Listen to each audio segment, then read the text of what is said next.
Assessments feature is a very useful feature for assigning any assignments or homework to our students or conducting a subjective test. So let's see how it's used. I'll click on add assessments. I'll enter the topic name of the assessment. Let's say it is English grammar. Then I'll enter submission date. Let's say 17th April, submission time 3 p.m. So what this means is this is a deadline by which students need to make the submission. After 17th April 3 p.m, no student will be able to make a submission. Description is optional. This could be describing the assignment or any instructions you want to give to your students. So I'll just leave it blank. Maximum marks are the marks of this assignment or test. Let's say that's 20.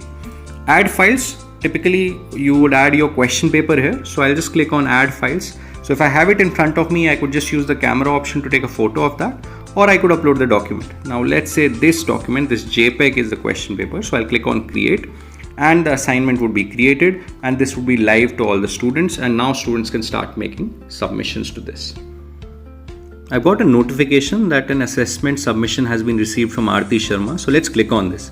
So when I click on this, this is where I can see the submission of Aarti Sharma. So all submissions will be available here once students start to make it. And obviously students cannot see each other's submissions. So let me click on this. So Aarti Sharma has attached a file. I can look at this file, evaluate it, and based on that I can give her marks. So I can say, okay, she gets 15 marks out of 20. And feedback, there's an optional feedback. I can say last question was attempted incorrectly.